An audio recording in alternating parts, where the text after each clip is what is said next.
बटाट्याची रस्सा भाजी कशी करणार आहे हे बघणार आहोत. चला दादा रेसिपीकडे वळूया. आपण एक मिडियम साईजचा असं साल काढून छोट्या पीसमध्ये, नंतर बोंबील घेतलेत. हे आपण सुके बोंबील घेतलेत अशा साईजमध्ये कट करून. त्यानंतर मिरची पावडर, हळद, कांदा, कोथिंबीर, टोमॅटो आणि थोडंसं सुकं खोबरं. त्यामध्ये आता आपण कांदा, सुकं खोबरं, टोमॅटो आणि ही कोथिंबीर ह्याची आता आपण एक पेस्ट करून घेणार आहे.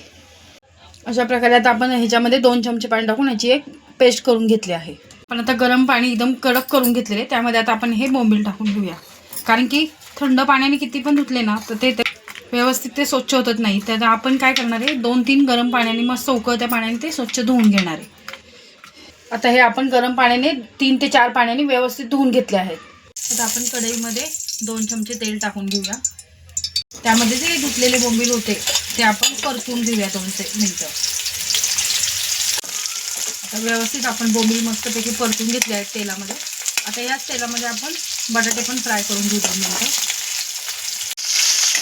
आता आपण ज्या तेलामध्ये बोंबील फ्राय केले त्याच तेलामध्ये आपण बटाटे पण फ्राय करून घेऊया.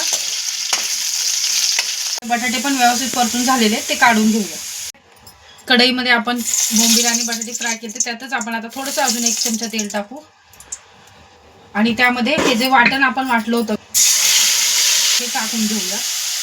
आता यामध्ये आपण कांदा, टोमॅटो, कोथिंबीर आणि जे खोबरं घेतलं होतं ते वाटण वाटलेलं परतून घेऊया तेलामध्ये 2 मिनिटं. आपण त्यामध्ये मीठ एकदम थोडं प्रमाण टाकायचं, कारण की हे सुके बोंबील असतात. त्याला आपण किती जरी धुतलं तरी त्यामध्ये थोडासा मिठाचा अंश असतो. त्यामुळे मिठाचं प्रमाण आपण खूप थोडं घेतलं आहे. त्यामध्ये आता हळद टाकू आपण अर्धा चमचा, 1 चमचा लाल तिखट. आणि आता आपण ह्यामध्ये वेगळे कुठले मसाले ॲड नाही करणार आहे. तुम्हाला हवा असेल तर तुम्ही लाल तिखटच्या ऐवजी तुमचा घरचा काळा मसाला सुद्धा वापरू शकता. आता हे मसाले 2 मिनिटं आपण परतून घेऊया तेलामध्ये. आता आपला मसाला व्यवस्थित बघा शिजला आहे. आता आपण त्यामध्ये हे जे फ्राय करून बोंबील आणि बटाटा घेतला होता ते टाकून देऊया.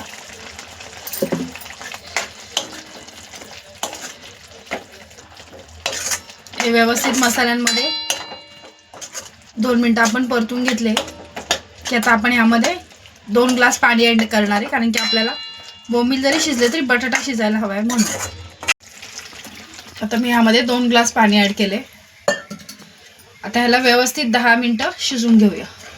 आपली भाजी व्यवस्थित तयार झाली आहे. उकळी किती छान आली आहे बघा. सगळं आपलं शिजलं आहे व्यवस्थित. बटाटाही व्यवस्थित शिजला आहे.